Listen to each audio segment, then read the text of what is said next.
नमः शिवाय। हर हर महादेव। दोस्तों, आज मैं एक सच्चे शिव भक्त की कहानी लेकर आई हूँ।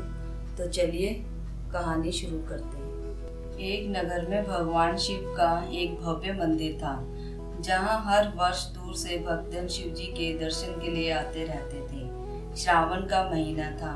दूर दूर से कांवड़िए कांवड़ लेकर भगवान शिव को जलाभिषेक करने आए हुए थे। मंदिर का परिसर भक्तों की भीड़ से बहुत अधिक भरा हुआ था।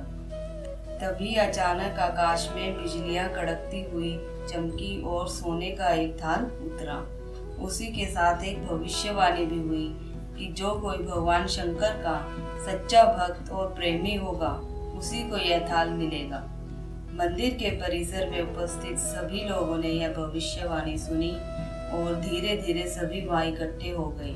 जो लोग मंदिर की व्यवस्था देखते थे, उन्हें तो पूरा विश्वास था कि यह थाल तो हमें ही मिलेगा, इसलिए वे सबसे आगे जाकर खड़े हो गए। सबसे पहले एक पंडित जी आए और बोले, देखिए, मैं प्रतिदिन महादेव का अभिषेक करता हूँ, अतः मैं ही भोलेनाथ का सबसे निकटवर्ती प्रेमी और भक्त हूँ, इसलिए थाल तो मुझे ही मिलना चाहिए। इतना कहकर पंडित जी ने थाल उठाया। जैसे ही पंडित जी ने थाल उठाया, थाल पीतल का हो गया।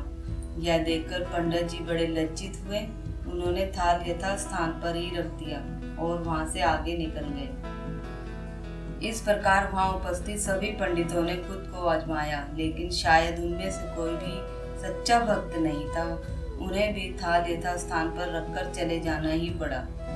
इसके बाद उस नगर के राजा का वहां पर आना हुआ। राजा साहब आगे आए और बोले, मैंने महादेव के मंदिर में बड़ी भारी दान दक्षिणा दी है, इसलिए यह थाल तो मुझे अवश्य मिलेगा। इतना कहकर राजा साहब आगे बढ़े और थाल उठाया। जैसे ही राजा ने थाल उठाया, थाल तांबे का हो गया। यह देखकर महाराज भी लज्जित हुए और थाल उसी स्थान पर रखकर एक तरफ को खड़े हो गए। इसके बाद इसी तरह एक से बढ़कर एक दानी, महात्मा और भक्त वहां पधारे, लेकिन किसी के हाथ में कुछ हुआ तो किसी के हाथ में कुछ और हो गया, लेकिन सोने का नहीं रहा वह थाल।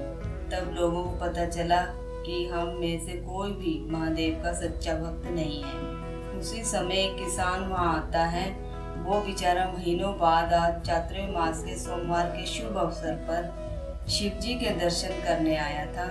गरीबी और गृहस्थी के बोझ के तले दबा दिन रात खेतों में मेहनत करता, मजदूरी करके अपना और अपने परिवार का गुजारा चलाता था।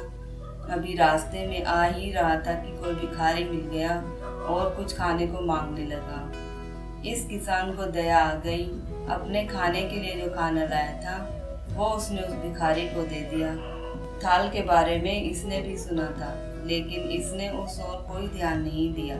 सीधा मंदिर में गया और महादेव का पूजन करके बाहर आ गया। परिक्रमा करके जाने को ही हुआ था, तभी पीछे से एक व्यक्ति बोला कि अरे भाई, तुम भी थाल को उठाकर देख लो, हो सकता है कि तुम ही सच्चे भक्त हो जिसके लिए थाल आया हो। किसान को लगा वह व्यक्ति उसका मजाक बना रहा है। किसान ने हंसते हुए कहा, अरे भाई, मैं तो कोई कभी पूजा पाठ भी नहीं करता, महीनों में एक आध बार ही मंदिर आ पाता हूँ, मैं काहे का सच्चा भक्त हो सकता हूँ। वह अजनबी बोला, भाई, हम तो देख चुके हैं, हमारी भक्ति तो दो कौड़ी की भी नहीं है। अब तुम भी अपना हाथ लगाकर देख लो, सोने का थाल मिले या न मिले, किंतु पता तो चल जाएगा कि तुम्हारी भक्ति में कितनी सच्चाई है। लोगों के बहुत आग्रह करने पर आखिर उस भोले भाले किसान ने जाकर थाल उठा ही लिया। जैसे ही उसने थाल उठाया, लोगों के आश्चर्य का ठिकाना नहीं रहा। सोने का थाल रोशनी से चमचमाने लगा। यह देखकर सब लोगों में खुशियों की लहर दौड़ आई।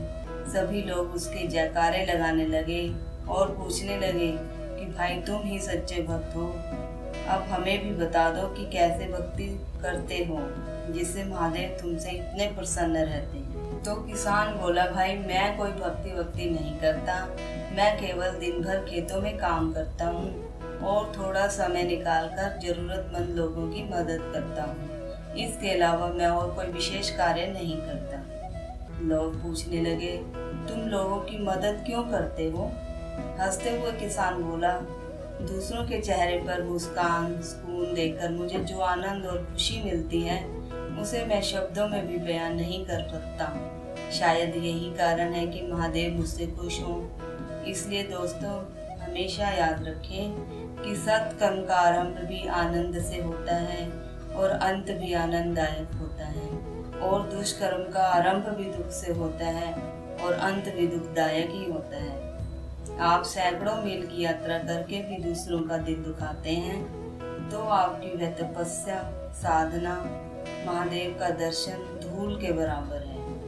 दोस्तों, अगर आपको मेरी वीडियो अच्छी लग रही है, कथाएं अच्छी लग रही हैं, तो प्लीज़ मेरे चैनल को सब्सक्राइब, लाइक और शेयर ज़रूर करें। तो चलिए मेरे साथ प्रेम से जयकारा लगाएं। ओम नमः शिवाय, हर हर महादेव, हरे कृष्णा, राधे राधे।